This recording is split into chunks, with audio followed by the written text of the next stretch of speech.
Dažnai sulaukiu klausimų, kaip atskirti tautinį kostiumą, kokio jisai yra krašto.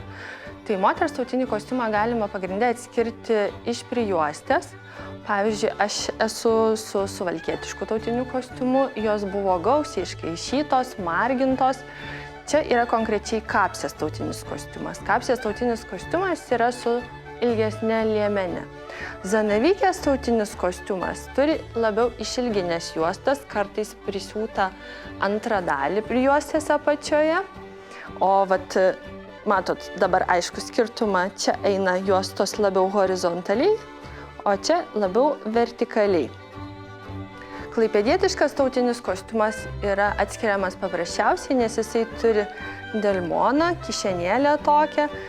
Esu girdėjus, kad šis pavadinimas yra kilęs iš žodžių dėl manęs, dėl monė, žemaitiškai čia tikriausiai. Vyrai tautinius kostiumus dėvi daugmaž panašius, skiriasi tik tais jų sermėgos arba surdutai ir juostos. O visa kita daugmaž yra panašaus kolorito tiek ir modelio.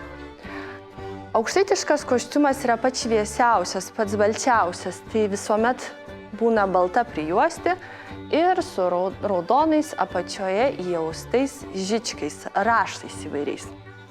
Dzūkės buvo pačios margiausios, jų prijuostės buvo ir languotos, ir tokiais dimukais išaustos, turėjo dzūkės ir keletą pakaišytų, bet jeigu jau margas kostiumas labai ir smulkių detalių, tai bus tikriausiai dzūkė.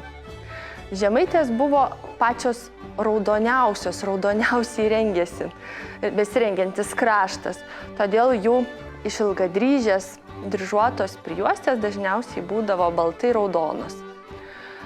Dar galima žemaitės atpažinti ir iš daugybės skarų, kurios buvo ryšimos ir gobtinės kartu, kartais žemaitės užsidėdavo net iki 5 skarų ant galvos. Tai tikiuosi, kad dabar lengviau atpažinsite, kurio regiono yra kostiumas.